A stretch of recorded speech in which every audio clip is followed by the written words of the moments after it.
Marcus Cole had never wanted to be a diplomat. He was a logistics officer. His job was to count supplies, manage cargo schedules, and make sure the right boxes went to the right places. He was very good at his job. Nobody ever died because of boxes.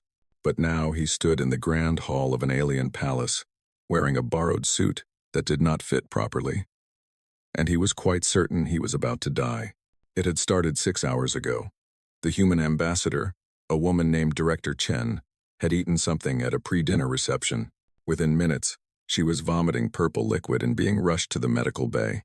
The doctors said she would live, but she could not attend the banquet. The banquet was important. Humanity had only discovered faster-than-light travel 3 years ago. They were new to the galactic community. Very new. The Vethkari Dominion had invited them to their grand summit as a test. Would humans prove themselves worthy of respect, or would they embarrass themselves and be ignored for the next 1,000 years? Someone had to attend. Marcus was the highest-ranking officer still standing. "I count boxes," he had told Captain Rodriguez. "I am not qualified for this." "You are qualified to not insult anyone," the captain had replied. "Just sit there, smile, eat whatever they give you, and do not start a war. Do not start a war." Simple instructions. Marcus could follow simple instructions. The grand hall was enormous. Crystal pillars rose toward a ceiling so high that clouds actually formed near the top. Thousands of aliens filled the space, representing dozens of species Marcus had only seen in briefing documents. Some had scales, some had feathers, some had so many eyes that Marcus felt dizzy looking at them. And then there were the Vethkari. They were the hosts of this summit. They were also terrifying. Each one stood at least 8 feet tall. Their bodies were covered in hard, shiny plates that looked like armor but were actually their skin. They had 4 arms, 2 large ones and 2 smaller ones near their chest. Their faces had no expression that Marcus could read, but their eyes glowed with soft blue light. The Vethkari were warriors. Their entire civilization was built around combat. Rank was determined by fighting ability. Laws were settled through ritual duels. Even their art was about war. Marcus tried to make himself small as he walked through the hall.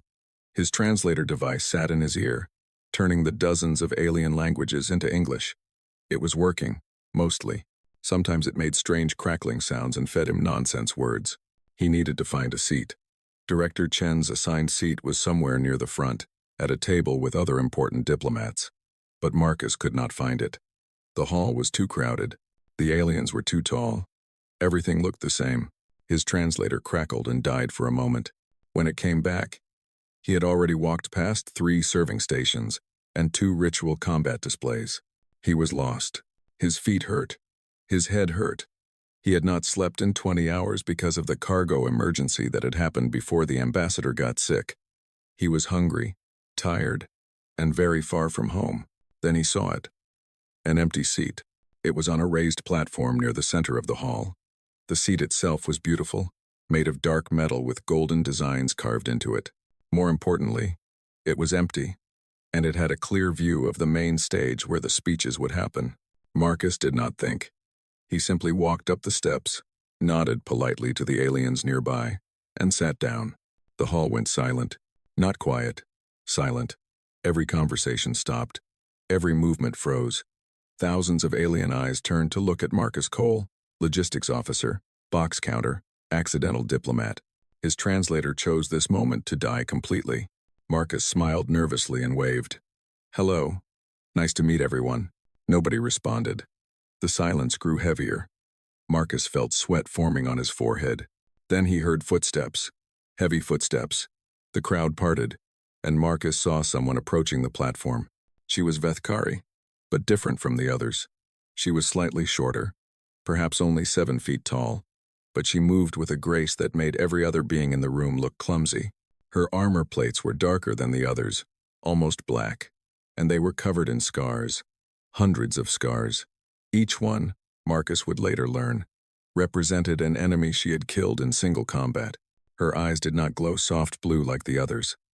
They burned bright gold. She stopped at the base of the platform and looked up at Marcus. Her head tilted slightly, like a predator examining prey. Then she smiled. Marcus had seen many smiles in his life.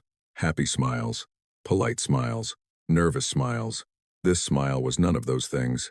This smile was the expression of someone who had just received an unexpected gift, a dangerous gift, a gift that might explode, but would certainly be entertaining. She spoke.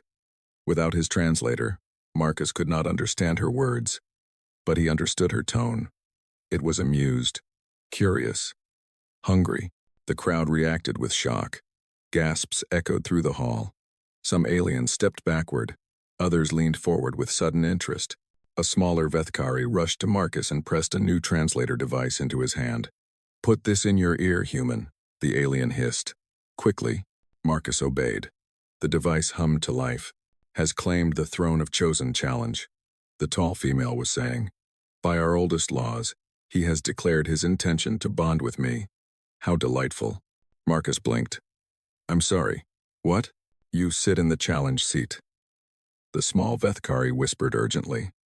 "The seat reserved for those who wish to claim the hand of our High Queen. You have just proposed marriage to Queen Vex Alia the Unbroken." Marcus looked at the seat beneath him. Then he looked at the Queen.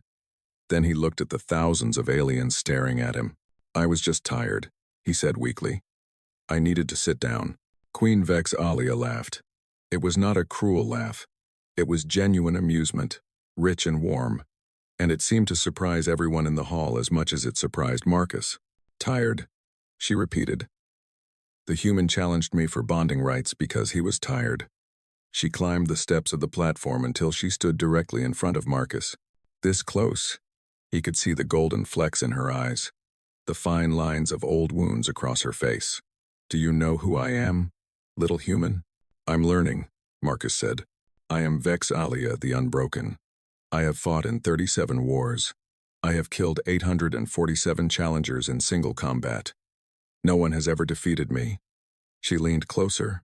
"And you just asked to marry me?" Marcus swallowed hard. "Is there any chance we could call this a misunderstanding?" "No," Vex Alia said, still smiling that dangerous smile. "There is not." Behind her, Marcus could see Captain Rodriguez at the edge of the crowd, his face pale with horror. "Do not start a war," the captain had said. Marcus had done something much worse. He had started an engagement. The ritual chamber was cold and dark. Blue flames burned in bowls along the walls, giving just enough light to see. Marcus stood in the center of a circle carved into the stone floor. Around him, dozens of Vethkari warriors watched with expressions he could not read. Queen Vex Alia stood on a raised platform at the far end of the chamber. She had changed from her banquet clothes into armor, real armor, made of black metal that seemed to drink the light. A massive blade hung at her side. "By ancient law," a priest announced, "the challenge has been made. The human Marcus Cole has claimed bonding rights to our High Queen." "I really didn't mean to," Marcus said. Nobody listened. "Two paths lie before the challenger," the priest continued. "The path of blood, where he must defeat our queen in single combat, or the path of trials, where he must prove his worth through 5 sacred tests." Marcus looked at Vex Alia. She was watching him with those golden eyes, her head tilted slightly. She looked curious, like a scientist examining an interesting insect. "The path of blood," the priest said, "ends in death. No challenger has ever survived combat with Queen Vex Alia." "I'll take the trials," Marcus said quickly. A murmur went through the crowd. The priest's eyes widened slightly. "You do not wish to fight? I'm a logistics officer. I count boxes for a living. Fighting your queen would not be a battle. It would be a very quick suicide." Marcus shrugged.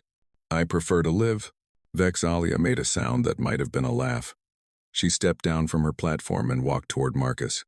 The crowd parted for her like water around a stone. "Most challengers choose blood," she said. "They think they can defeat me. They think their strength or skill will be enough." She stopped in front of him, close enough that he had to crane his neck to meet her eyes.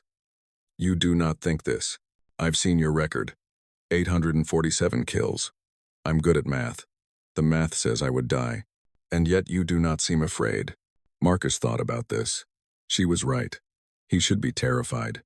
This alien queen could kill him with one hand while eating breakfast with the others. But somehow, standing here in this dark chamber, he only felt tired and slightly annoyed. "I'm too exhausted to be afraid," he admitted. "I've been awake for almost 30 hours. I've dealt with a cargo emergency, a sick ambassador, a broken translator, and an accidental marriage proposal. Fear requires energy. I don't have any left. Vex'ahlia studied him for a long moment. Then she turned to the priest. I accept the path of trials. Another murmur ran through the crowd. This one was louder, more shocked. My queen, the priest said carefully. You have never accepted trials before. Every challenger has chosen blood, and every challenger has died. Are you certain? I am certain. Vex'ahlia looked back at Marcus. This one interests me. I wish to see what he will do. The priest bowed deeply. Then let the trials begin. They gave Marcus 1 hour to prepare. A young Vethkari named Kethriel was assigned to explain the rules. He was smaller than the others, only about 7 feet tall, and he seemed nervous around Marcus. There are 5 trials, Kethriel explained. Combat, strategy, endurance, hunt, and sacrifice. You must complete all 5 to win bonding rights. And if I fail, death. Kethriel said this as if it were obvious. Failure in any trial means death. Great. Marcus rubbed his eyes. What's the first trial? Combat. You will fight a champion selected by the queen. The fight continues until one warrior cannot continue. Cannot continue meaning dead? Or unconscious, or too injured to stand? Kethriel paused. Usually dead. Marcus nodded slowly. He looked around the small room they had given him. It contained a bed, a table, and a rack of weapons. The weapons were all designed for Vethkari hands, too large and heavy for him to use properly. Can I use my own weapons? Kethriel looked uncertain. There is no rule against it, but human weapons are considered primitive. They would not help you. Marcus reached into his jacket and pulled out his service pistol. Standard issue for all human officers. Nothing special. Just a simple kinetic weapon that fired metal bullets. We'll see, he said. The combat arena was a pit dug into the ground beneath the palace. Stone walls rose on all sides, with seats carved into them for spectators. Hundreds of Vethkari had gathered to watch. Word had spread quickly. A human was attempting the trials. No one wanted to miss this. Marcus stood on one side of the pit. His pistol hung at his hip. He had been allowed to keep it, though several Vethkari had laughed when they saw it. His opponent entered from the other side. The warrior was enormous, even by Vethkari standards. 9 feet tall, arms like tree trunks, a massive hammer clutched in his upper hands. I am Vorthax, the warrior announced. I have killed 200 enemies in battle. You are small and soft. This will be quick. Marcus did not respond. He was watching, studying. Vorthax was big, yes. Strong, certainly. But big and strong often meant slow. The signal came. A horn blasted. Vorthax charged. Marcus waited until the last possible moment. Then he dove to the side, rolled across the sandy floor, and came up with his pistol raised. 3 shots. 3 bullets. All 3 hit Vorthax in the knee of his right leg. The Vethkari's armor plates were strong, but they had gaps. Joints needed to bend, and joints were weak. Vorthax stumbled. His leg buckled. He crashed to the ground with a roar of pain and surprise. Marcus did not celebrate. He moved. While Vorthax struggled to rise, Marcus circled behind him. 4 more shots. These hit the back of the warrior's other knee. Vorthax fell again. This time, he could not get up. Both legs were damaged. He dragged himself across the sand, trying to reach Marcus with his hammer, but he was too slow. Yield, Marcus said. Please. I don't want to kill you. The arena was silent. No one had expected this. The human had not won through strength or skill. He had won through precision. Through targeting weakness. Through refusing to fight the way his opponent expected. Vorthax stopped struggling. He looked up at Marcus with something new in his eyes. Respect. Perhaps. Or confusion. I yield, he said. The crowd erupted. Some shouted in anger. Some shouted in amazement.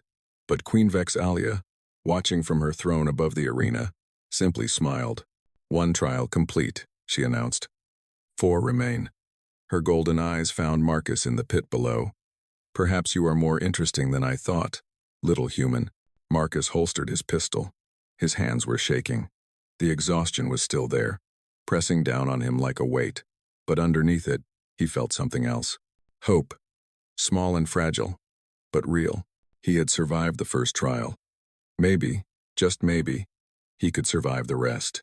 The strategy trial took place in a room filled with floating lights. Each light represented a soldier, blue for Marcus, red for his opponent. The game was simple. Move your soldiers. Capture your enemy's command point. The loser's soldiers would vanish one by one until none remained. Marcus sat on one side of the room. Across from him sat War Master Thesic, the finest strategic mind in the Vethkari Dominion. Thesic had never lost a game.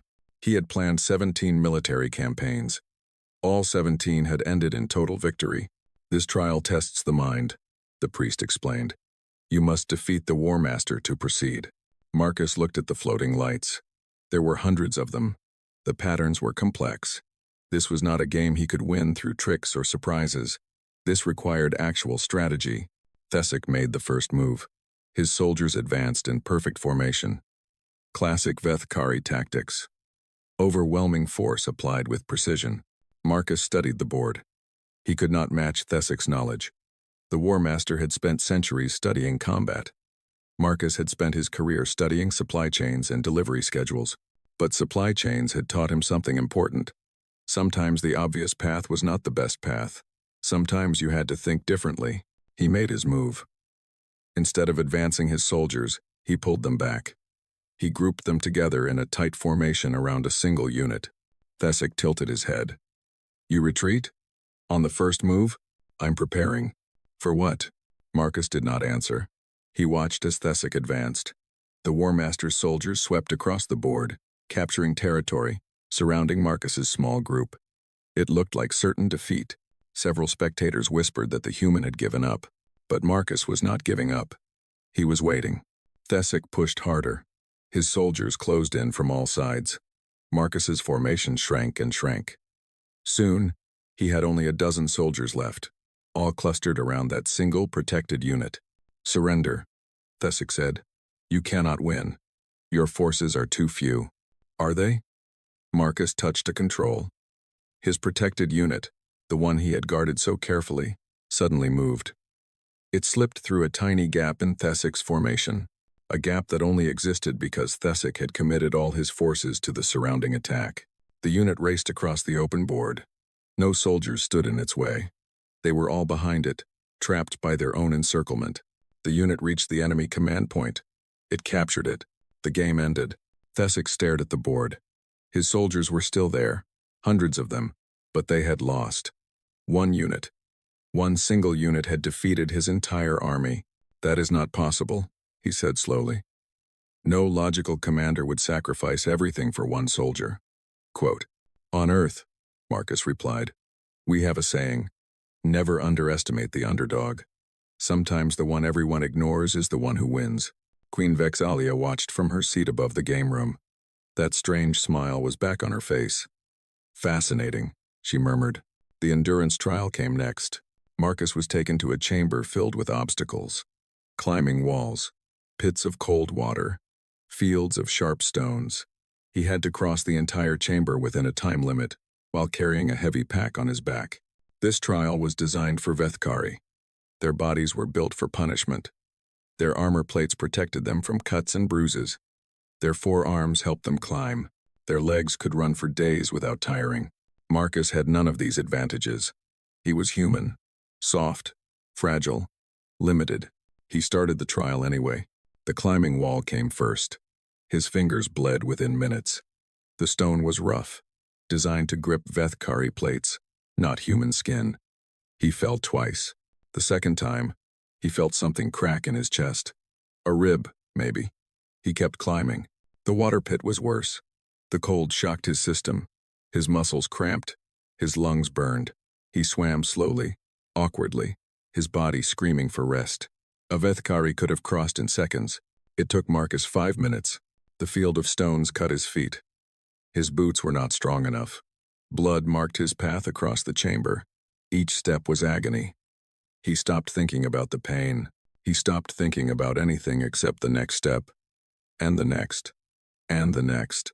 He crossed the finish line with 30 seconds to spare. Then he collapsed. The Vethkari physicians surrounded him immediately. They made sounds of confusion and concern as they examined his injuries. 2 broken ribs, dozens of cuts, hypothermia from the water, blood loss from his feet and hands.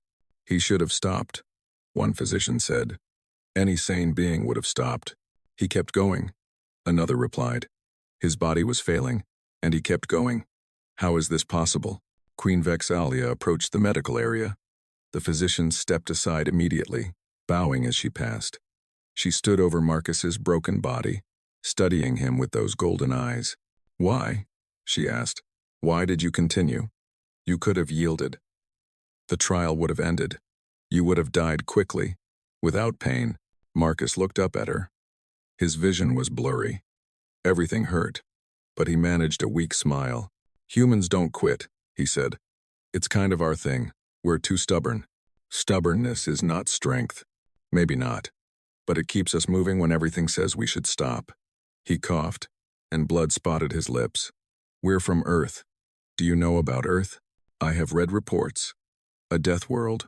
Extreme temperatures, dangerous predators, natural disasters. We survived all of it. Not because we were the strongest or the fastest. We survived because we refused to die. Marcus closed his eyes. That's what humans do.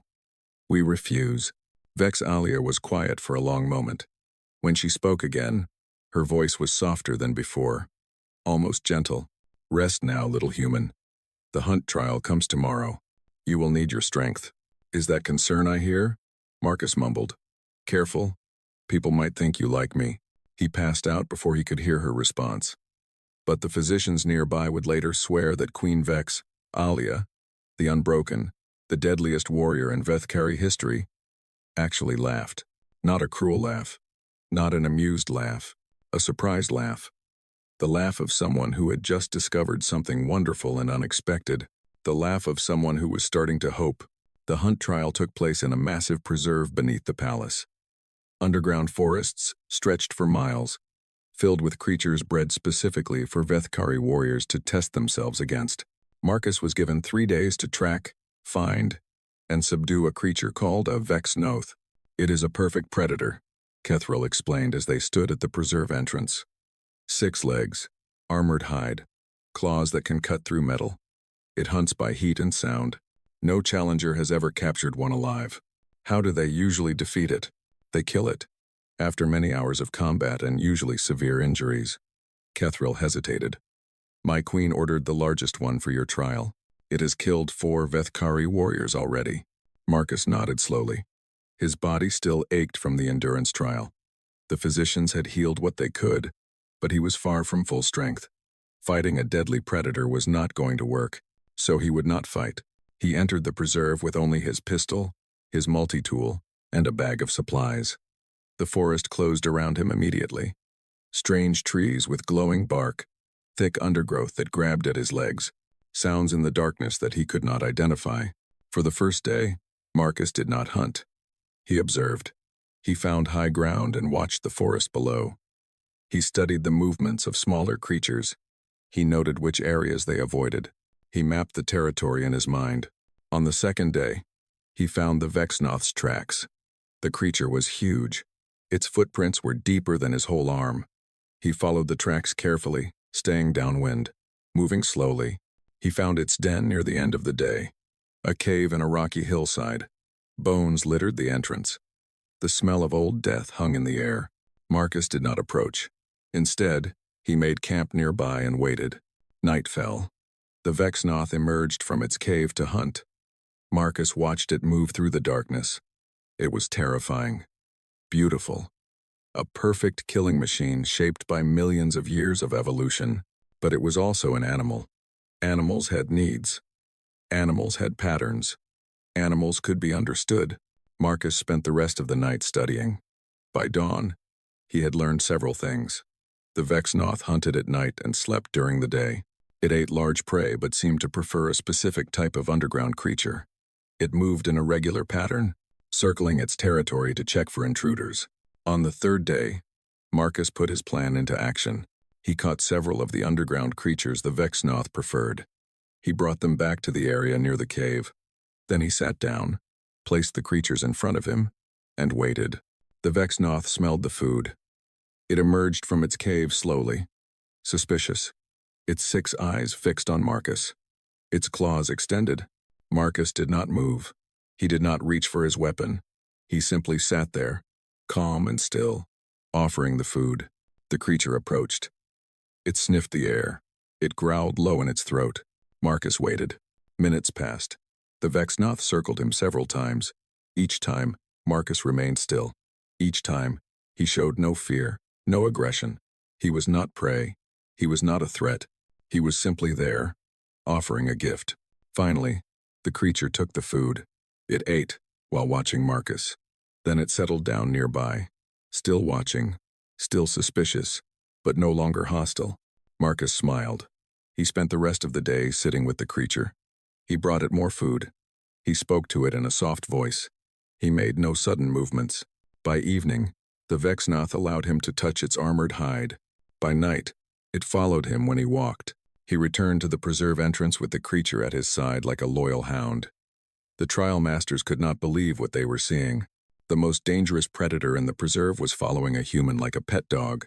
You were supposed to subdue it, the head trial master said, his voice shocked. It is subdued. Marcus gestured to the Vexnoth, which was currently lying at his feet, making a sound that might have been purring. It follows my commands. It won't hurt anyone unless I tell it to. That's more than subdued. That's tamed. But you did not fight it. You did not prove your strength. Strength isn't just about fighting. Marcus knelt beside the creature and scratched behind one of its ears. It leaned into his touch.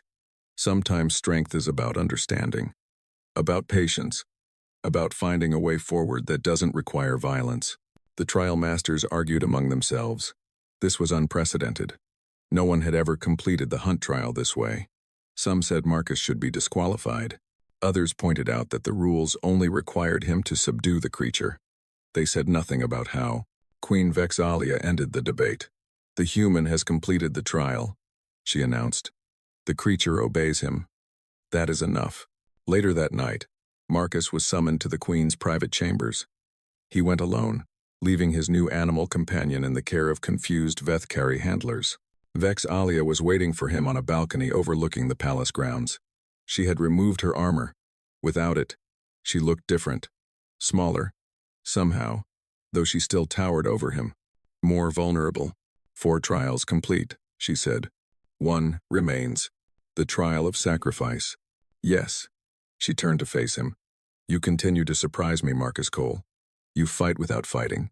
You win without winning. You tame monsters with kindness. She tilted her head. No one has ever approached my trials this way. I'm human. We're good at finding different solutions. You are more than that. She stepped closer. I have watched you carefully these past days. You are tired. You are injured. You are far from home, surrounded by beings who could kill you without effort. And yet, you do not break. You do not despair. You simply continue. I told you, humans don't quit. It is more than stubbornness. Her golden eyes studied his face. When you look at me, what do you see? The question surprised him. Marcus thought about it carefully before answering. I see a queen who has spent her whole life fighting. I see someone who has won every battle but maybe lost something along the way. He met her gaze. I see someone who is lonely. Vexalia was silent for a long moment. When she spoke again, her voice was barely a whisper. No one has ever seen that before. Maybe no one was looking. She turned away, staring out at the night sky. The final trial will be the hardest. The trial of sacrifice requires you to prove that you would die for your bonded partner, that you would give everything to protect them. I understand. Do you? She looked back at him. Why would you die for me? You do not know me. You did not choose this. You sat in the wrong seat at a banquet. Marcus smiled. I know. Best mistake I ever made. Before she could respond, an alarm shattered the silence. Red lights flashed across the palace. Soldiers rushed past the balcony, weapons drawn. Something had gone wrong. The final trial was about to become much more complicated, and somewhere in the depths of the palace, Lord Kethvoran, rival to the queen and enemy to humans, smiled in the shadows as his plan began to unfold. The final trial was supposed to be a ceremony, Marcus would stand before the court and declare his willingness to die for Queen Vex'ahlia. She would accept or reject his declaration. Simple, symbolic, safe. Lord Kethvoran had other plans. Marcus found himself in a sealed arena. The doors had closed behind him without warning. The ceiling was high, the walls were smooth metal, and something was moving in the shadows at the far end. "Welcome to your final trial," Kethvoran's voice echoed from speakers hidden in the walls. "The creature before you was designed specifically for this moment. It cannot be harmed by Vethkari weapons. Your primitive human tools will be equally useless." The creature stepped into the light. Marcus felt his heart stop. It was massive, 12 feet tall. Its body was a nightmare combination of metal and flesh. Blades extended from every limb. Its eyes glowed red with artificial intelligence. This was not an animal. This was a weapon. "You were never meant to complete these trials, human," Kethvoran continued. "Your species is weak, unworthy. When you die here, your people will learn their place in the galaxy, and my queen will forget this foolish distraction." The creature attacked. Marcus dove to the side. The creature's blade missed him by inches, carving a deep groove in the metal floor. He rolled, came up running, and searched desperately for anything he could use. His pistol was useless. The creature's armor was too thick. His multi-tool could not cut through metal and flesh combined. He had nothing. The creature cornered him within minutes. Marcus pressed his back against the wall, watching those red eyes approach. This was it. This was how he died. Not in a fair trial, but murdered by a jealous rival. Then the wall behind him exploded. Queen Vex'ahlia crashed through the metal barrier like it was paper. Her armor was scorched, her blade was drawn, and her golden eyes burned with a fury Marcus had never seen before. "Kethvoran," she roared. "You dare?" The creature turned toward her. It recognized a greater threat. Its blades reconfigured, preparing to strike at the queen. Marcus saw what was about to happen. The creature was fast. Vex'ahlia was still recovering from breaking through the wall. She would not be able to dodge in time. He did not think. He simply moved. Marcus threw himself between Vex'ahlia and the creature. The blade meant for her chest struck him instead. It went through his left arm, severing it completely just below the shoulder. The pain was beyond anything he had ever experienced. But he did not fall. He grabbed a shard of broken metal from the destroyed wall with his remaining hand. He jammed it into the gap between the creature's armor plates, right where its control systems had to be. The creature shuddered, sparked, collapsed. Marcus collapsed with it. Vex'ahlia caught him before he hit the ground. She held him in her forearms, pressing her hand against the wound where his arm had been. "Why?" she demanded. "Why did you do that? You could have escaped. You could have let me fight alone." Marcus looked up at her. His vision was fading. His body was shutting down. But he managed to speak. "Where I come from," he whispered. "You don't leave your people behind. And somewhere along the way, you became my people." His heart stopped. The Vethkari physicians said he was dead for 4 minutes. 4 minutes without a heartbeat. 4 minutes without breath. 4 minutes of nothing. Then their machines brought him back. He woke in a medical chamber. Vex'ahlia was beside him. She had not left, the physician said. She had stayed for 3 days while he healed, threatening anyone who suggested she rest. "You stupid, stubborn human," she said when his eyes opened. "You nearly died." Marcus looked at where his arm had been. A new limb had been attached. Vethkari technology, metal and synthetic muscle wrapped in artificial skin. It was stronger than his original arm had ever been. "But I didn't die," he said. "That's what matters. You lost an arm. I gained a better one." He flexed the new limb experimentally. "Besides, I passed the trial. I proved I would die for you. Can't get more proof than actually dying." Vex'ahlia made a sound between a laugh and a sob. "You are impossible. I'm human. We're all impossible. It's part of our charm." Lord Kethvoran's conspiracy was exposed that same day. His personal guards confessed under interrogation. His allies abandoned him immediately. The evidence was overwhelming and his execution was swift. Vex'ahlia handled it personally. Marcus did not watch. Some things, he felt, were better left between a queen and her traitor. The bonding ceremony took place 1 week later. The grand hall was filled again, but this time the mood was different. Word had spread across the galaxy. The human had completed the trials. The human had saved the queen. The human had died and returned. Marcus stood on the platform where this had all begun. He wore Vethkari formal clothes now, modified for his smaller human body. His new arm gleamed in the light. Vex'ahlia approached him from across the hall. She wore no armor today. Instead, she was dressed in flowing robes of black and gold. She looked beautiful, terrifying and beautiful. Marcus Cole, she announced to the watching crowd. You came to this hall by accident. You claimed the challenge seat by mistake. You faced trials meant to kill you, and you survived through courage, cleverness, and a stubbornness that I have never seen matched. She stopped in front of him. Up close, he could see something in her golden eyes that had not been there before. Warmth, affection, hope. I was alone for a very long time, she said softly. Just for him. I thought I would always be alone, that no one could ever stand beside me as an equal. And now I have you. She smiled. Not the dangerous smile from that first night. A real smile. Happy.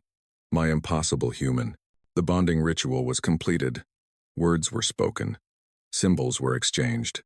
In the eyes of Vethkari law, Queen Vex'ahlia, the unbroken, became Queen Vex'ahlia the bonded, and Marcus Cole, logistics officer from Earth, became Prince Consort of the most powerful warrior race in the galaxy.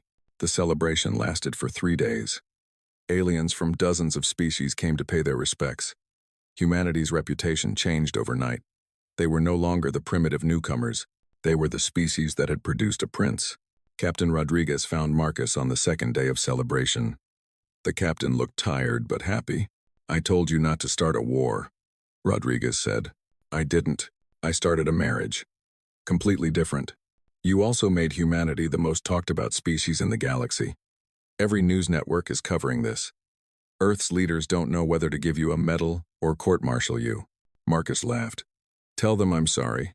And also, tell them you're welcome. On the final night, Marcus and Vex'ahlia stood on the balcony where they had talked before. The stars spread out above them, millions of lights representing millions of worlds. The future was uncertain, but for the first time, it felt full of possibilities. What happens now? Marcus asked. Now we rule together. Vex'ahlia took his hand in one of hers. I will teach you to be Vethkari. You will teach me to be human. We will face whatever comes as partners. That sounds good. He leaned against her, exhausted but content. For what it's worth, I'm glad I sat in the wrong seat. As am I, my prince. As am I. Somewhere out among the stars, the message Marcus had sent to Earth Command was being received. It was short and simple. Situation resolved. Minor complications. Please update my emergency contact information. Also, I'm going to need a bigger apartment. The officer who read it did not understand. But historians would later quote those words as the beginning of humanity's golden age among the stars. All because one tired man sat down in the wrong chair. The galaxy would never be the same.